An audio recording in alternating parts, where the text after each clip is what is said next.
boa noite, bem-vindos ao Ligados na Palavra. Nessa noite em que nós começamos com esse inverno característico de Curitiba, o friozinho, chuva, nós temos um tema bem quente para contrastar com o nosso clima.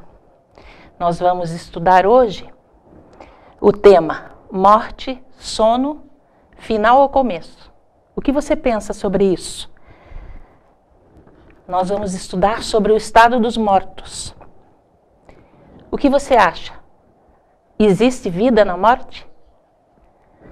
Nós vamos ver algumas opiniões sobre isso. A nossa equipe de externas fez uma pesquisa nas ruas e é o vídeo que nós vamos assistir agora. Senhor Osíris, eu queria fazer uma pergunta para você sobre o que você acha de reencarnação. Eu não acredito em reencarnação. Eu acho que não existe reencarnação. Então a pessoa, quando morre, vai para onde? A pessoa, o corpo, vai para o cemitério, vai para o crematório, né? E esse é o fim. Então você também não acredita? Você acredita na segunda vinda de Jesus e da ressurreição? Não creio que vá ter um novo Messias. Então, acabou o mundo, você morreu uma vez, viveu uma vez só, morreu e acabou. Eu acho que sim, que a vida você vive uma só vez. Vanita, a senhora acredita em reencarnação? Eu acredito no bem que a gente faz para a humanidade. Então, de alguma forma, pode ser recompensado ou não. Mas o importante é a gente sempre praticar o bem, sem olhar a quem. Então, você acredita que quando a gente morre, a gente é encarnado numa outra pessoa? Poderíamos ser reencarnados numa outra pessoa. Eu acho que vai depender muito do nosso... se nós merecemos ou não merecemos. Então temos que fazer em vida tudo o que nós pudermos fazer para os nossos semelhantes serem um pouco mais felizes. Sr. João Carlos, o senhor acredita na reencarnação? Olha, acreditar significa ter como provar de forma objetiva. E isso, nunca tive essa oportunidade. Não vou negar nem afirmar que exista algum tipo de reencarnação. O que eu entendo que é fundamental é você se conhecer e ouvir sua voz da consciência, né? E o que o senhor acha que acontece com os mortos, quando eles morrem? Morreu, né? Quer dizer, aí você pode imaginar, não, mas existe espírito. Tudo bem, é uma hipótese. Agora eu pergunto, o espírito, quando a pessoa morre, o espírito morre doente? Ou se a pessoa morre com AVC, como é que vai ser esse espírito? Em que fase da vida esse espírito representará essa pessoa, não é mesmo? Então há uma série de questões que contrariam a lógica, né, quando você fala em espírito, de fato. A senhora acredita que na Bíblia tem tudo isso bem explicado e bem especificado para tirar todas as dúvidas que a gente tem a esse respeito? Não, eu acho que a Bíblia é mais uma fonte de informações, a Bíblia cristã, né? Como existem outros livros também. A principal Bíblia está dentro de nós, né? Vitória, você acredita em reencarnação? Acredito. Você acredita que as pessoas, quando morrem, o espírito fica vagando? Não, na verdade, eu acredito que elas podem se transformar em alguma outra coisa, um animal, algum outro ser vivo, na verdade. Explica um pouquinho melhor pra gente, por favor. Então, na verdade, eu acho que a pessoa, ela não fica vagando por aqui, ou vai pro céu, ou pro inferno, como muita gente acredita. Na verdade, eu acredito que elas podem se transformar em outra coisa, dependendo do que elas fizeram nessa vida delas. Um embasamento religioso ou científico que você tem pra acreditar em reencarnação? Na verdade, os dois, porque vem mais pela minha criação mesmo, porque a minha família é metade budista, metade espírita. E também porque eu não acredito, mais na igreja, nas coisas da Bíblia. Eu acredito que teve o Big Bang, que a gente veio do... E eu acho que as pessoas, elas passam daqui pra nascer de novo, pra, sei lá, virar alguma coisa diferente, até um ser vivo, uma árvore, alguma coisa. E quando a pessoa alcança o máximo da perfeição, o que acontece? Boa pergunta. Bom, como nós vimos, as ideias são diferenciadas. As crenças, a cultura religiosa é bastante variada. E nós vamos na fonte da verdade, que é a Bíblia. Mas antes de irmos até ela, como fazemos sempre, vamos orar. Pai querido, Deus amado, Deus bendito, Nos colocamos na Tua presença, Senhor, nesse momento, em nome de Jesus, te pedindo que Tu nos perdoes os pecados, para que o Teu Santo Espírito venha atuar em nós e nos ensinar, Pai Santo. Venha nos esclarecer esse assunto tão controvertido que é o estado dos mortos. Pai Santo, ser com cada um de nós que aqui estamos nesse estúdio e ser com cada um desses Teus queridos, Senhor, que nos assiste através da internet. Que o Teu Santo Espírito os visite, os ensine, esclareça, para que a Tua vontade, Senhor, e a Tua palavra sejam soberanas na vida de cada um de nós que aqui estamos. Vem estar conosco, em nome e por amor de Jesus. Amém, Senhor. Bom, em primeiro lugar, antes de nós entrarmos no assunto propriamente dito, eu queria esclarecer o seguinte, que o nosso compromisso é com a verdade, com a vontade de Deus que está expressa na sua palavra. E a Bíblia diz assim, lá em Atos 17:30, que Deus não leva em conta os tempos da ignorância. Então, enquanto nós não conhecemos, enquanto nós não sabemos aquilo que Deus tem para nos dizer sobre determinado assunto, Deus não nos imputa pecado nenhum, porque havia desconhecimento. E por isso mesmo, porque você é extremamente precioso para esse Deus, é que Ele quer te esclarecer nessa noite acerca do estado dos mortos. Vamos em frente. Veja bem, existe uma epidemia de filmes, de peças teatrais, de livros, de revistas que abordam insistentemente essa questão do estado dos mortos, o assunto da morte. Existe uma curiosidade tremenda do ser humano em relação a isso. Existe especulação, existe controvérsias, né? Lá no dicionário Aurélio, nós vemos o seguinte, a definição do dicionário. O que é morrer? Morrer é perder a vida, é finar-se, é perecer. Diante desses depoimentos que nós tivemos aqui na entrevista, nós vimos que as pessoas têm uma ideia formada sobre esse assunto. Alguns acreditam que a morte é uma conquista, que a morte é uma linda passagem, né? Mas a morte não tem nada de bonita. A morte é cruel. Ela é tão cruel que a maioria de nós já chorou quando sepultou um ente querido. A morte não é uma linda passagem. A morte é uma inimiga cruel. Ela transformou o nosso planeta no cemitério do universo, onde as pessoas morrem e os que ficam sofrem pela falta daqueles que morreram. Por isso, nós vamos na fonte de toda a verdade, na fonte segura e abalizada da palavra de Deus. O que a Bíblia nos diz sobre isso? Para entendermos a morte, nós precisamos conhecer sobre a vida. O que é a vida? Nós que existimos hoje, o que nós somos? De onde nós viemos? Você vai se surpreender com o que a Bíblia tem para te dizer a esse respeito. E nesse momento eu queria mandar um abraço muito especial para aquela senhora que colaborou conosco lá na entrevista, a dona Anita, e que provavelmente está nos assistindo nesse momento. Veja só, dona Anita, quem somos nós? Como nós fomos criados? Em Gênesis capítulo 1, verso 26 a 27, disse Deus: façamos o homem à nossa imagem, conforme a nossa semelhança. E criou Deus o homem à sua imagem, a imagem de Deus o criou, homem e mulher os criou. Veja, aqui está o concílio da Trindade. Está no plural. Então, façamos o homem. Estavam ali Deus Pai, Deus Filho, Deus Espírito Santo. Fomos criados à imagem e semelhança de Deus. Isso nos mostra, esse texto nos mostra que a nossa origem é nobre, a nossa origem é divina. Nós não evoluímos de uma forma primitiva de um animal ou de um outro qualquer tipo de vida.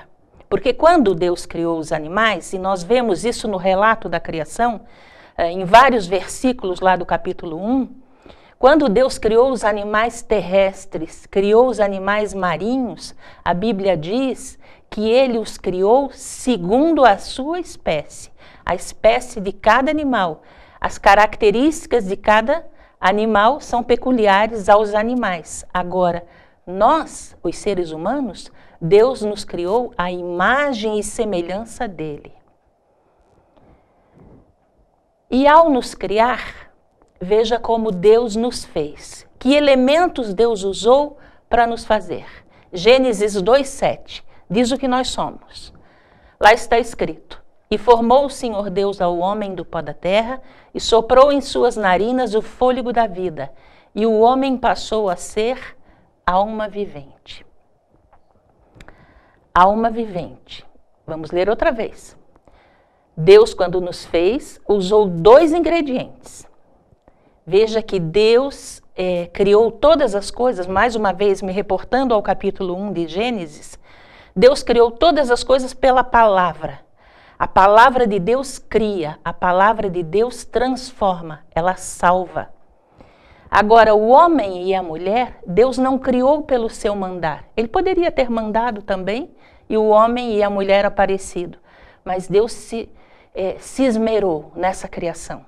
Ele se abaixou e pegou o pó da terra e formou uma figura semelhante a dele. Adão estava diante de Deus inerte.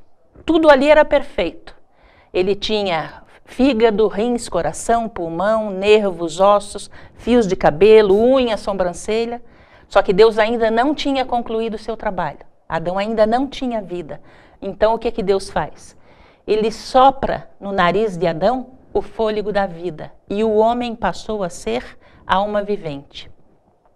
2 ingredientes. Pó da terra, veja, matéria pré-existente, não é uma evolução, é o que já existia. E Deus então sopra no nariz de Adão. A vida que estava em Deus, Deus transmite para Adão. E Adão passou a ser alma vivente. Então a pergunta que nós fazemos quando abordamos esse tema é o seguinte, e eu gostaria que você lá em casa ou onde você está nos assistindo, raciocinasse comigo. Basta prestar atenção no texto bíblico. A Bíblia diz que nós passamos a ser alma vivente. A pergunta que cabe aqui, nós somos uma alma ou nós temos uma alma separada do corpo? O que você pensa sobre isso? Veja, mais uma vez nós vamos nos reportar às Bíblias, às línguas originais em que a Bíblia foi escrita. Isso é Velho Testamento escrito em hebraico. A palavra para alma vivente é nefesh. Nefesh significa alguma coisa indivisível, uma entidade única, individualidade, personalidade. E quando ela é aplicada dessa maneira, ela não está descrevendo uma parte da pessoa. Nefesh é a própria pessoa, a alma é a própria pessoa. Então, respondendo à pergunta inicial, de acordo com o texto bíblico, nós não temos uma alma, nós somos. Cada um de nós que aqui estamos, nesse estúdio, cada um de nós, cada um de vocês que nos assiste através da internet, é uma alma vivente. Você é produto das mãos de um Deus criador, mantenedor e redentor. Ele fez você com as próprias mãos, ele cuidou de cada detalhe. Ele fez de você uma alma vivente. Veja, aqui está a equação da Escritura. Pó da terra, o barro, que é o meu corpo, mais o fôlego de vida, que foi o que Deus transmitiu para mim, assim como transmitiu para Adão lá no início da criação. Adão estava sem vida, Deus transmite o fôlego e Adão então inspirou. Quando ele inspirou, todo esse mecanismo começou a funcionar. Adão passou a viver, a ser um ser vivo, a ser uma alma vivente. Assim como é uma alma vivente, cada animal que existe sobre a face da terra, tudo que tem corpo e respira é uma alma vivente. Vamos avançando. E agora, o que é a morte?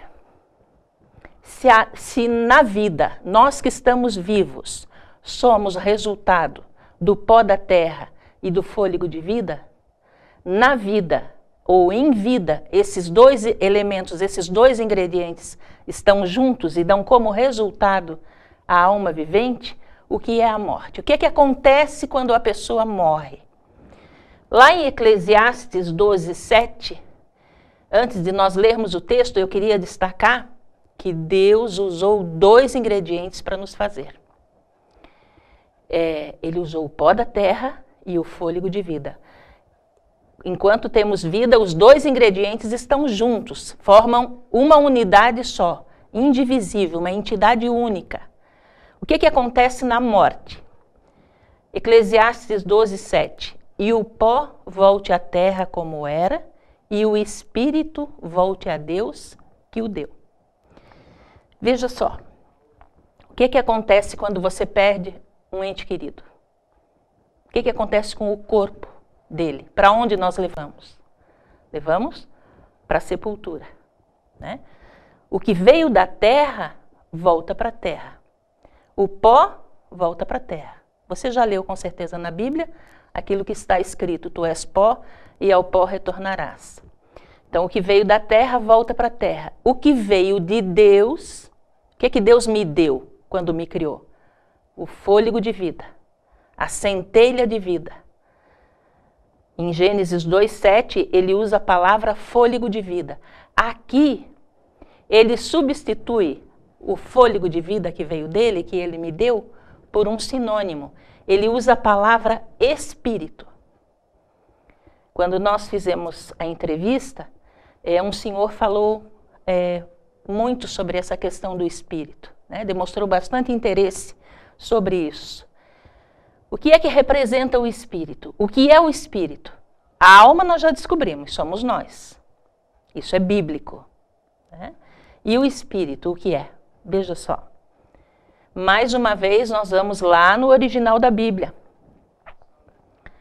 O que é espírito? No hebraico, a palavra para espírito, que foi traduzida por espírito, é ruach. No grego, no Novo Testamento, a palavra para espírito é pneuma. Veja só. Pneuma vem de pneu, pneumático, pneumologista. Né? O que isso te sugere? Essas duas palavras, tanto o ruach no Velho Testamento, quanto o pneuma no Novo Testamento, elas podem ser traduzidas como sopro, como respiração. E que Deus chamou aqui em Eclesiastes 12:7, naquele texto de Eclesiastes 12:7, Deus usou a palavra espírito para definir a minha respiração. Então, a grande questão. Depois que eu morrer, analisando as coisas como nós estamos analisando aqui, nesse momento, eu posso acreditar que a minha respiração vai sair por aí aparecendo para alguém? Tem lógica, tem sentido, tem base bíblica para isso? Obviamente que nós temos diferentes denominações religiosas, mas todos, sem exceção, a grande maioria pelo menos, né, somos cristãos. E como cristãos, como seguidores de Cristo, nós devemos nortear a nossa vida pelo livro que ele escreveu, que é a Bíblia Sagrada. E a Bíblia Sagrada, na Bíblia Sagrada, eu encontro essas duas definições, para alma e para espírito. Alma sou eu e o meu espírito é o meu fôlego de vida, é a minha respiração, é aquilo que me faz continuar existindo. Seguindo no nosso estudo, nós vamos usar o exemplo da lâmpada para a gente ilustrar a condição dos mortos. Veja, aqui nós temos várias lâmpadas nesse estúdio e elas estão conectadas à eletricidade e a lâmpada mais a eletricidade estão produzindo luz. Usando como exemplo a lâmpada, como exemplo, melhor dizendo, do nosso corpo, usando como exemplo a lâmpada e do meu fôlego de vida a eletricidade, quando nós desligamos a eletricidade, o que acontece com a luz? Para onde vai a luz? Tem algum depósito de luz? Tem algum reservatório onde ela fique armazenada, assim, preservando a sua identidade? Não, a luz simplesmente, quando se apaga, ela deixa de existir. O mesmo acontece com a pessoa que morre. Temporariamente, ela deixa de existir. Ela fica dormindo, como diz a Bíblia, conforme nós vamos ler, nós vamos ver ao longo desse estudo. Veja o que Deus nos mostra. Lá em Salmo 104, 29, ele diz assim, claramente, ele diz, se lhes tiras a respiração, o que acontece? Morrem e voltam para o seu pó. Salmo 104, 29, Deus diz, se lhes tiras a respiração, morrem e voltam para o seu pó. Tiago 2, 26 já vai substituir a palavra respiração pelo termo espírito, veja só. Porque assim como o corpo sem o espírito está morto, assim também a fé sem obras é morta. Né? Então, se lhes cortas a respiração, morrem. Se lhes tiras o espírito, morrem.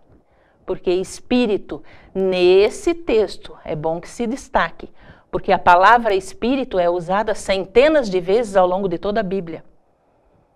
Mas nesse texto, quando se refere à morte dos seres vivos, ali o espírito significa fôlego de vida, respiração. A mesma coisa é com a palavra alma. Nós encontramos a palavra alma na Bíblia mais de 1.700 vezes, mas em nenhuma das 1.700 vezes Deus faz referência à alma como sendo imortal. Veja, o que é que sabem os mortos? Se o corpo é levado para a sepultura e o espírito, o fôlego de vida, volta para Deus que o deu, não como uma entidade consciente que sobrevive independente do corpo físico, mas como aquilo que mantém a vida, cortando a respiração, cortando o espírito, terminou a vida. Salmo 146, verso 4, nos diz o seguinte, sai-lhes o espírito e eles tornam ao pó. Nesse mesmo dia perecem todos os seus pensamentos. Quer dizer, o que sentiam, o que pensavam, não sentem e não pensam mais. E o mesmo é reforçado por Eclesiastes 9:5. Olha que clareza, olha como a Bíblia nos ensina de uma forma extremamente simples, porque Deus diz assim, porque os vivos sabem que hão de morrer, mas os mortos não sabem coisa nenhuma, nem tampouco terão eles recompensa, mas a sua memória fica entregue ao esquecimento. Eu não sei você, mas quando eu leio um texto como esse, eu sinto paz no meu coração, em relação aos queridos que eu já perdi. E a Bíblia também nos diz que existe alegria no céu quando um justo morre, porque ele deixou de sofrer, ele deixou de ser provado, ele deixou de ser tentado. E continuando com o texto de Eclesiastes 9, nós vemos nos versos 6 e 10, Deus nos dizendo o seguinte, que a memória daquele que morreu foi entregue ao esquecimento, e também o seu amor, o seu ódio e a sua inveja já pereceram, e já não tem parte alguma para sempre em coisa alguma do que se faz debaixo do sol. Por isso, Deus nos diz, tudo quanto te vier a mão para fazer, faze-o conforme as tuas forças, porque na sepultura para onde tu vais, não há obra, nem projeto, nem conhecimento, nem sabedoria alguma. Veja, vamos analisar esse texto. A pessoa que morre, se ela amava alguém, na morte, ela não ama mais. Ela não odeia mais, ela não sente mais inveja. Tudo o que ela era, tudo o que ela sentia ou pensava, pereceu. E ela não tem parte em coisa alguma do que se faz debaixo do sol. Onde é debaixo do sol? Aqui na terra, sobre a face da terra. Por isso Deus diz, tudo quanto te vier a mão para fazer, faça hoje, faça agora. Porque na sepultura para onde tu vais, lá não tem mais recurso. Se você quer dizer para alguém que você ama, diga enquanto essa pessoa está viva. Porque depois ela não vai mais ouvir. Se você quer dar flores para alguém, dê enquanto essa pessoa está viva. Porque depois não adianta, ela não vê mais. Essas coisas que nós fazemos é mais para satisfazer a falta, a saudade que nós sentimos dessa pessoa do que para ela. Ela não vê mais, ela não tem conhecimento de nada do que acontece sobre a face da terra. Lá em Jó, é pena que nós temos relógio, né? Nós temos um tempo para abordar um assunto como esse, mas existem dezenas e dezenas de outras passagens. No livro de Jó, você pode anotar aí e pesquisar depois, você vai ler no capítulo 7, versos 9 e 10, o seguinte, que aquele que desce à sepultura nunca mais tornará a subir. E importante, nunca mais tornará a sua casa, nem o lugar onde habita o conhecerá jamais. Por quê? A memória dele jaz no esquecimento. Veja só uma coisa. Vamos raciocinar. Se alma somos nós, segundo a Bíblia nos ensina, se o espírito é a minha respiração, se quando a pessoa morre, o corpo é levado para a sepultura e lá volta a ser pó, todo o seu corpo é formado do pó da terra, inclusive o cérebro, onde estão armazenados os nossos sentimentos, os nossos pensamentos, as nossas emoções. Se o cérebro volta a ser pó, o que é que pode sobrar? Nada. Mas até quando vai ser assim? Deus tem solução para a morte. Continuando na leitura dos nossos textos, nós vemos em João, capítulo 11, versos 11 a 14, o que Jesus diz sobre a morte. Nós vemos ao longo do Velho Testamento, nós vemos Davi, nós vemos Salomão, nós vemos Jó, comparando a morte a um sono. E Jesus também no Novo Testamento faz a mesma comparação. Quando ele se referiu à filha de Jairo, que estava morta, ele disse que a menina estava dormindo. E sobre Lázaro, o amigo dele, ele também diz que Lázaro estava dormindo.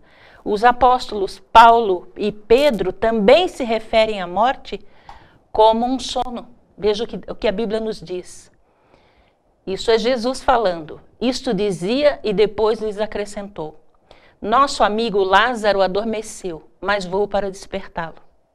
Disseram-lhe, pois, os discípulos, Senhor, se dorme, estará salvo. Jesus, porém, falava com respeito à morte de Lázaro, mas eles supunham que tivesse falado do repouso do sono. Então, Jesus lhes disse claramente, Lázaro morreu. Veja, o que aconteceu aqui? Qual era a situação? Lázaro era um amigo pessoal de Jesus. E Lázaro ficou muito doente, só que Jesus estava numa outra cidade. Quando Jesus foi chamado, Lázaro já estava à morte. E Jesus chegou após a morte de Lázaro. Ele chegou, Lázaro já estava sepultado há 4 dias. E no caminho, quando ele ia para ressuscitar Lázaro, ele ia conversando com os discípulos. Ele disse, vamos lá despertar Lázaro do sono. E os discípulos disseram, mas Senhor, se ele está dormindo, então está tudo bem com ele. Ele disse, não, Lázaro está morto. E aqui daria um sermão lindo sobre a ressurreição de Lázaro. Veja só, preste bem atenção no que eu quero lhe dizer agora, porque isso serve de conforto, de consolo para nós. Muitas vezes nós oramos pedindo respostas, pedindo soluções, e aparentemente parece que existe uma demora.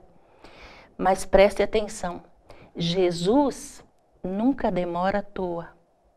Quando ele demora, é porque ele tem alguma coisa muito melhor para te dar. Se Jesus tivesse vindo atender o chamado das irmãs de Lázaro quando ele ainda estava doente, ele teria devolvido a saúde para Lázaro. Mas como ele veio após a morte, ele devolve vida para Lázaro. E vida saudável, vida em abundância já, né? Veja, por que a morte entrou no universo? Nós vamos estudar sobre isso mais detalhadamente na próxima sexta-feira. Mas em Gênesis 2, 16 a 17, nós vemos como começou a tragédia do pecado aqui na Terra, no planeta Terra. Foi a desobediência que separou o homem de Deus. Porque quando Deus nos criou, Ele nos criou para sermos imortais. Só que essa imortalidade, o viver para sempre, estava condicionado à obediência. Deus nos criou com livre-arbítrio, com o poder de decisão, de escolha, né? E nos mostrou a necessidade de vivermos em harmonia com Ele. E Ele diz assim, em Gênesis 2, 16 e 17. E ordenou o Senhor Deus ao homem, dizendo, de toda a árvore do jardim comerás livremente, mas da árvore do conhecimento do bem e do mal, dela não comerás, porque no dia em que dela comeres, certamente morrerás. Então Deus testou o caráter de Adão e Eva. Ele disse para eles, tudo que está em volta é de vocês. Agora essa árvore aqui é minha. Dela vocês não vão comer. Se vocês comerem, vocês vão ter que morrer. Por quê? Se eles comessem, eles estariam desobedecendo a Deus. E a desobediência, o salário da desobediência, a desobediência é transgressão da vontade de Deus. E a consequência é a morte. Porque da transgressão vem sofrimento, vem doença, vem envelhecimento. Então, para evitar que isso fosse para sempre, Deus teria que permitir a morte do ser humano. Veja, Deus disse, se você pecar, você vai ter que morrer. Esse foi a condição que Deus colocou para Adão e Eva viverem para sempre em harmonia com Ele. E lá em Ezequiel 18:4 diz assim, eis que todas as almas são minhas, como a alma do Pai, também a alma do Filho é minha. A alma que pecar, essa morrerá. O que é alma? Pessoa. A pessoa que pecar, essa morrerá. E olha Romanos 3:23, o que diz para nós. Porque todos pecaram e destituídos estão da glória de Deus. Deus disse, a alma que pecar, essa morrerá. E ele disse também que todos pecaram. Então, logicamente, todos morrem. Portanto, veja só Romanos 5:12, ainda dentro do mesmo raciocínio. Portanto, como por um homem entrou o pecado no mundo e pelo pecado a morte, assim também a morte passou a todos os homens, porque todos pecaram. E olhe esse Salmo 8:4, que clareza, que é o homem mortal para que te lembres dele? E o filho do homem para que o visites? A Bíblia é muito clara, a Bíblia não deixa dúvidas, né? Se nós nos debruçamos sobre ela, se nós verdadeiramente examinamos como Deus nos aconselha a fazer, nós com certeza vamos chegar às mesmas conclusões. Veja, se a alma é mortal, se a Bíblia é tão clara em relação ao que é alma, ao que é espírito, se Deus nos mostra tão claramente que após o pecado a consequência é a morte, por que muitos creem, a grande maioria crê que a alma é imortal? Qual é a base para isso? Veja só. Isso está lá em Gênesis, no capítulo 3, no comecinho da Bíblia. Nos primeiros estudos que nós fizemos, nós destacamos o fato de que a Bíblia tem apenas 2 folhas de um mundo perfeito. No 3º capítulo já estamos lidando com o dilema do pecado.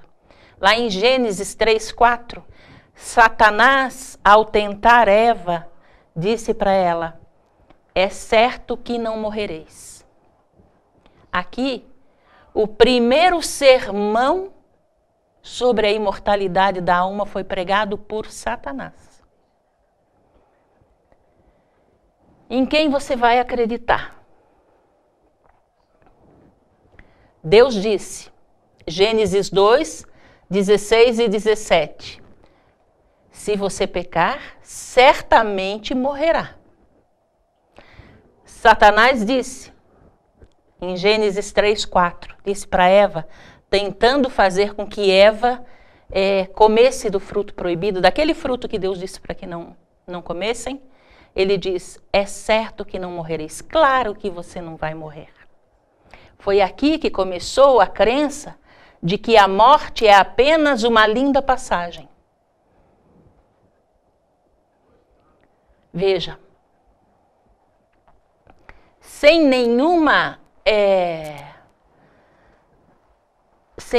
intenção de crítica ou de polemizar, mas apenas de esclarecer o nosso compromisso é com Deus, é com a sua verdade, é com a sua palavra. Quando nos diferentes púlpitos das diferentes denominações religiosas é pregado a doutrina da imortalidade da alma ou a doutrina da imortalidade inerente, essa doutrina não vem de Deus, ela não tem base bíblica e ela ainda anula as mais básicas doutrinas e ordenanças bíblicas. Vamos analisar 4 situações aqui. Uma pergunta para você. Se a alma é imortal, se nós deixamos de viver nesse plano e vamos viver num outro plano, evoluindo, nos purificando, nos auto-justificando diante de Deus, se a recompensa para a morte é imediata, por quê? Jesus morreu por nós. Para que o sacrifício da expiação? Que sentido tem a morte de Jesus se nós sozinhos podemos resolver a situação do pecado? Podemos nos purificar através de sucessivas vidas, de sucessivas formas de vida. Que sentido tem a volta de Jesus? Para que Jesus vai voltar? Se a recompensa é imediata? Para que a ressurreição? Para que Jesus virá para buscar os seus? Se, segundo a maioria crê, os seus já estão no céu com ele, aqueles que já morreram, já foram para lá. E 1 Tessalonicenses 4,15 nos diz o seguinte, que de maneira nenhuma o salvo vivo irá para o céu antes que o salvo morto, porque o céu ainda está vazio. A Bíblia nos fala de Enoque, de Elias e Moisés, que já foram levados para o céu. Elias e Enoque foram vivos. Moisés, Jesus ressuscitou e levou. Mateus 27 fala de alguns que ressuscitaram quando Jesus morreu e que depois subiram para o céu com ele. São os únicos que estão no céu. A Bíblia é clara, nós já lemos aqui na semana passada também, João 5, 28 e 29. Porque vem a hora em que todos os que estão nos sepulcros sairão. E invalida também a ordenança da comunhão, da ceia do Senhor, que Jesus disse que quando nós participássemos da ceia, era para fazer em memória dele. Era para comemorarmos a vitória redentiva de Cristo. Então, pense um pouquinho. Que sentido teria a morte de Jesus na cruz, aquela morte cruel, a volta de Jesus, a ressurreição e a ceia do Senhor, se o morto recebe a recompensa logo após fechar os olhos? A advertência de Deus, agora que Deus fala duramente conosco.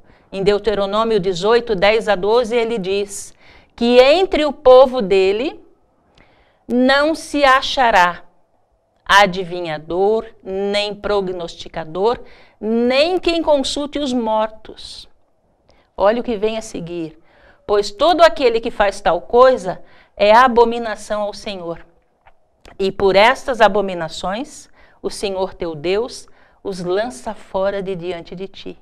Veja só, Jesus está nos dizendo aqui que aquele que consulta espírito de morto comete abominação e não vai fazer parte do povo dele.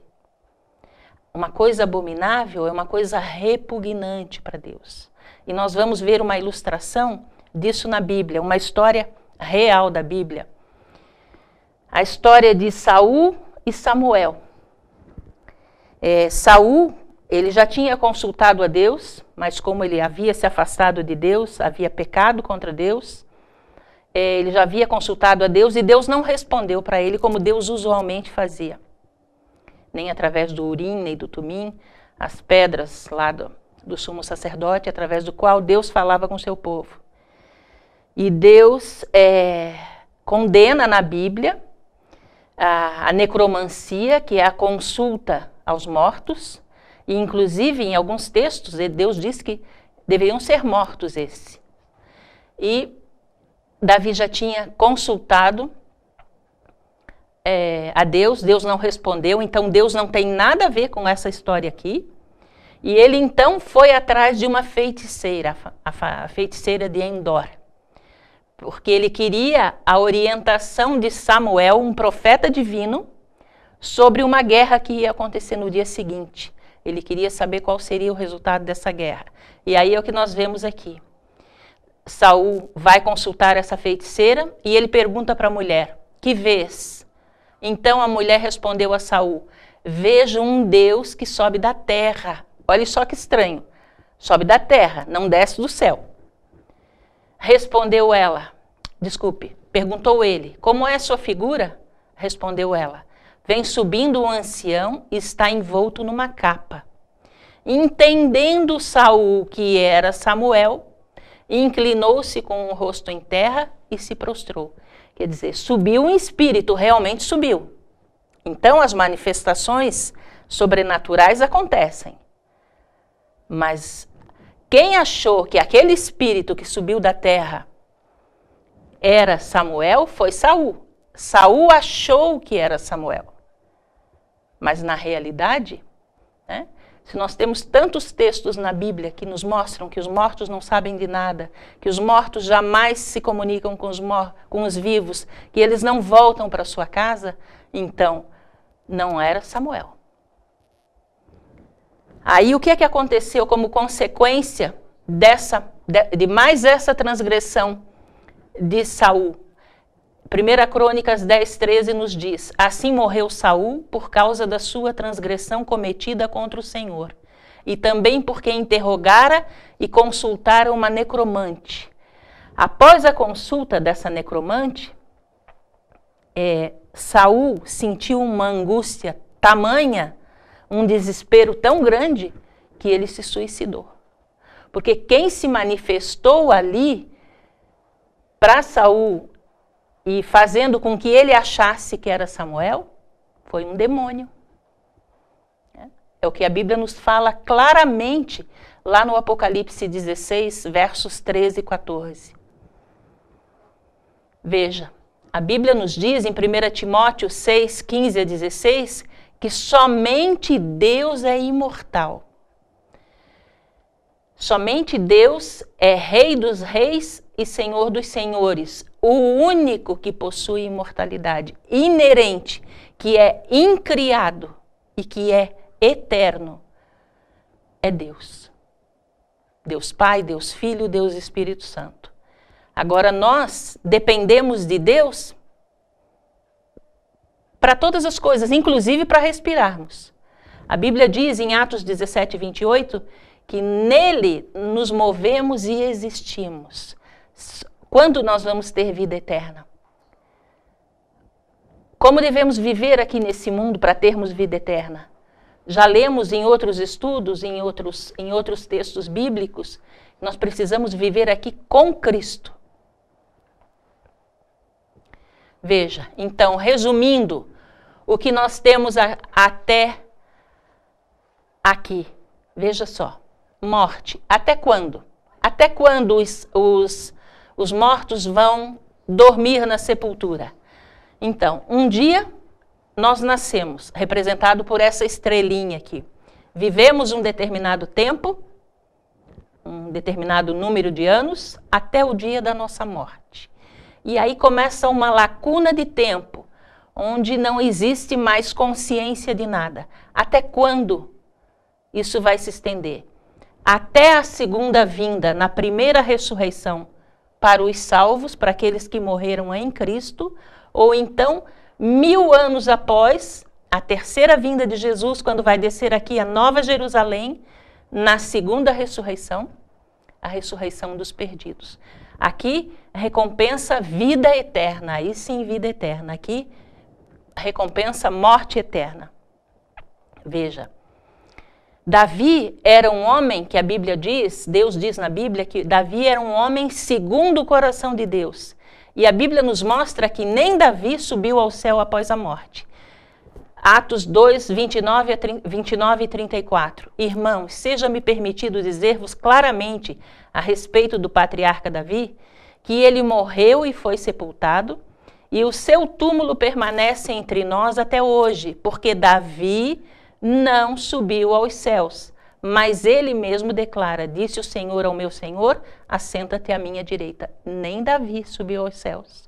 Ele está esperando a ressurreição. Paulo, quando se ajoelhou diante do carrasco que iria decapitá-lo, ele disse o seguinte: combati o bom combate, acabei a carreira, guardei a fé.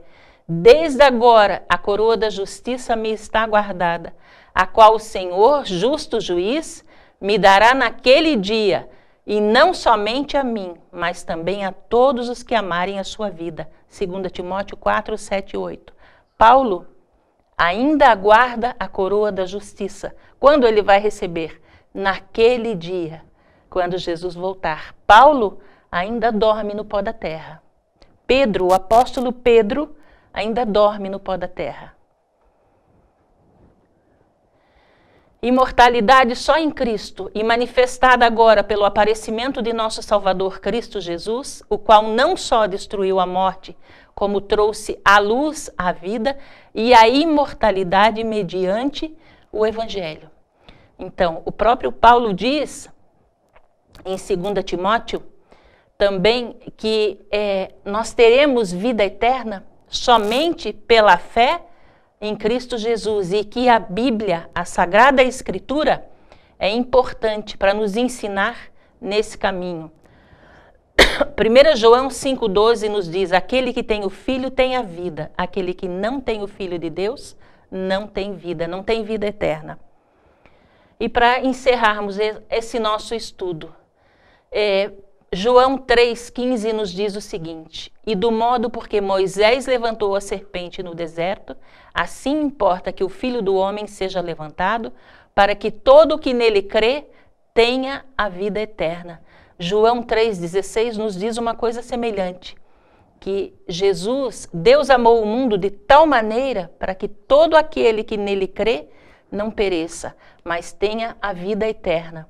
Veja, o sacrifício de Jesus lá na cruz, ele não só nos livrou da pena do pecado, como ainda nos traz o dom, a dádiva da vida eterna. Quando seremos imortais? Quando Jesus voltar e retirar de nós a natureza pecaminosa. Aí o nosso corpo passa a ser incorruptível, ou seja, não tem mais inclinação para o pecado. A partir daí, viveremos para sempre. Só que Mateus 7, 21 a 27, nos fala mais alguma coisa sobre isso também. Esses textos estão aqui para que você possa pesquisar mais sobre eles. E no verso 23, Deus nos diz assim: nem todo que me diz Senhor, Senhor, entrará no reino dos céus, mas aquele que faz a vontade do meu Pai que está nos céus. Então, veja, nem todo que me diz Senhor, Senhor, entrará no reino dos céus. Quem é que vai entrar? Quem faz a vontade. Quem investe tempo para conhecer a vontade de Deus para a sua vida. Quem procura na Bíblia a orientação de Deus para viver aqui nesse mundo pelos padrões lá do céu. Que Deus nos abençoe nesse propósito, nessa caminhada. Hoje, antes de terminar, de encerrarmos, fazermos a oração final, nós vamos responder 2 perguntas que nos chegaram até aqui sobre o tema que nós estudamos. Alguém pergunta assim: se na morte o estado é de total inconsciência, como explicar a aparição de espíritos ou de fantasmas? Porque isso é real, né? Quando nós vemos lá em Êxodo 5, nós vemos manifestações sobrenaturais provocadas por Satanás. Quando Deus mandou Moisés falar com o faraó, e alguns milagres aconteceram através de Moisés, e os mágicos, os magos do faraó, fizeram a mesma coisa, os mesmos milagres. Transformaram a água em sangue, a serpente, a vara de Moisés se transformou numa serpente, a vara dos magos também aconteceu a mesma coisa. Então a gente vê que Satanás tem poder para fazer milagres. Veja só, se o estado dos mortos é de total inconsciência, como explicar a aparição dos espíritos ou de fantasmas?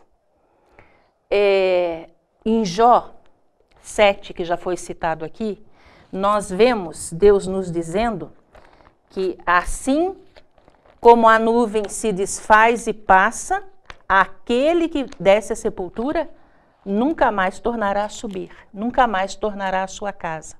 Em Deuteronômio, Deus condena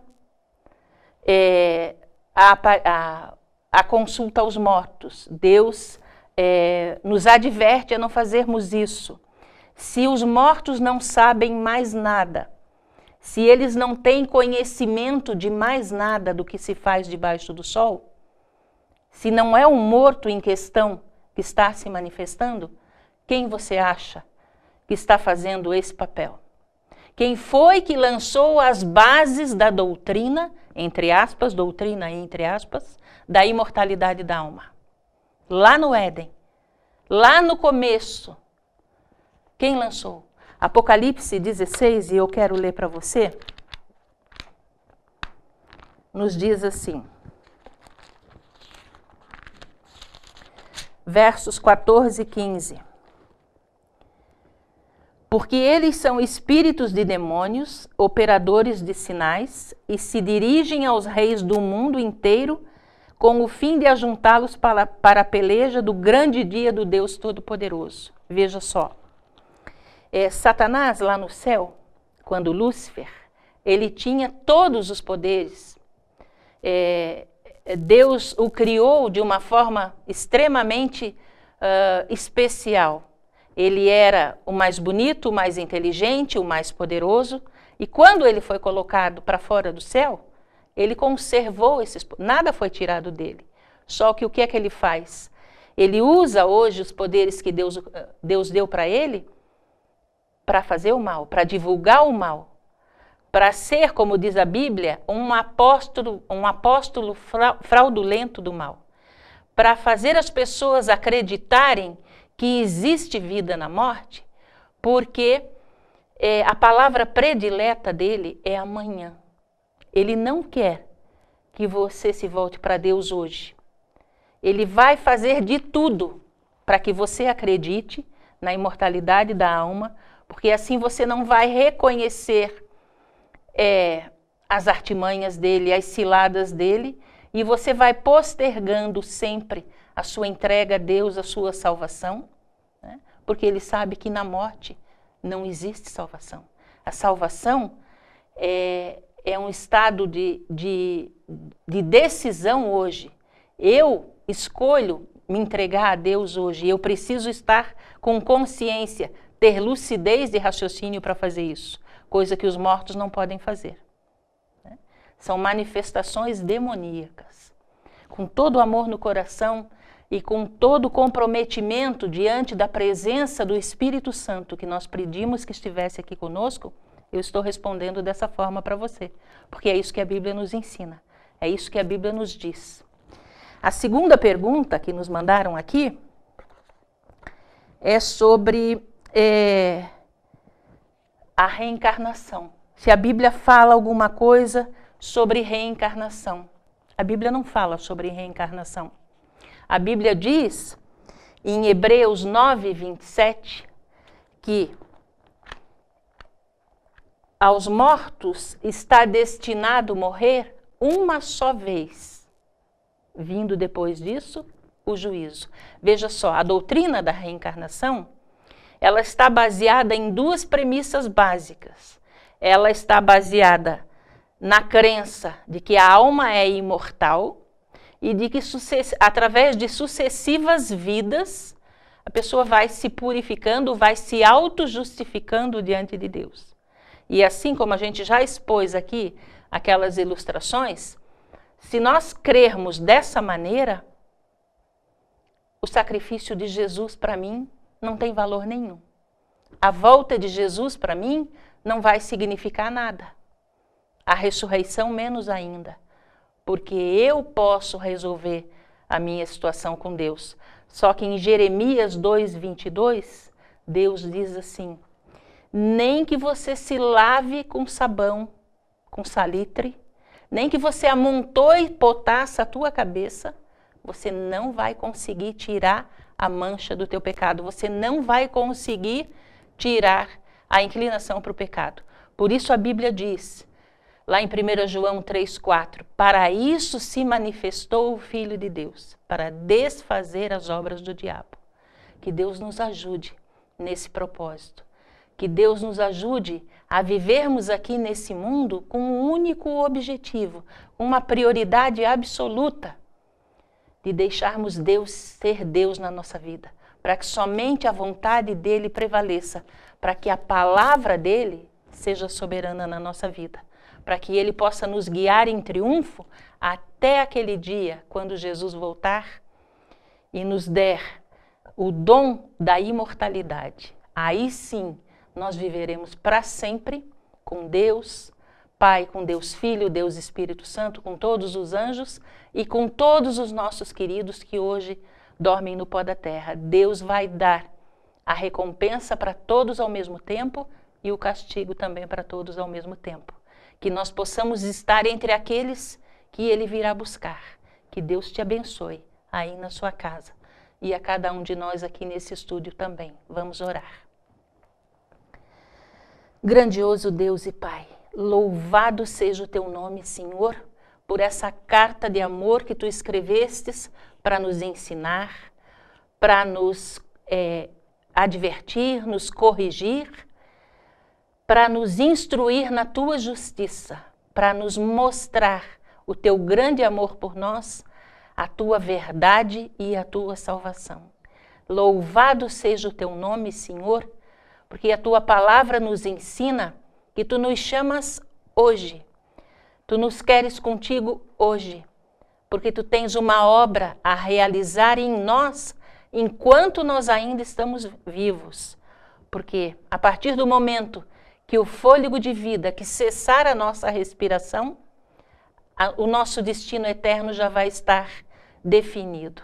Pai Santo, nos faz entender, nos faz aceitar, Senhor, a Tua vontade, nos faz crescer em graça, sabedoria e santidade diante de Ti. Abençoa, Pai querido, a cada querido internauta, a cada vida preciosa que nesse momento nos assiste através da internet. Que a semente que foi lançada através do estudo da Tua palavra possa dar frutos para o Teu reino, que o Teu Santo Espírito faça frutificar com uma vida transformada, uma vida santificada, para que finalmente possamos receber a coroa da vida, a coroa da justiça, a coroa da vida eterna, na vinda do Teu Filho Jesus.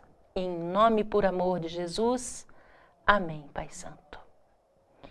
Então, esperamos você na próxima sexta-feira, às 20 horas. O tema também é bastante interessante.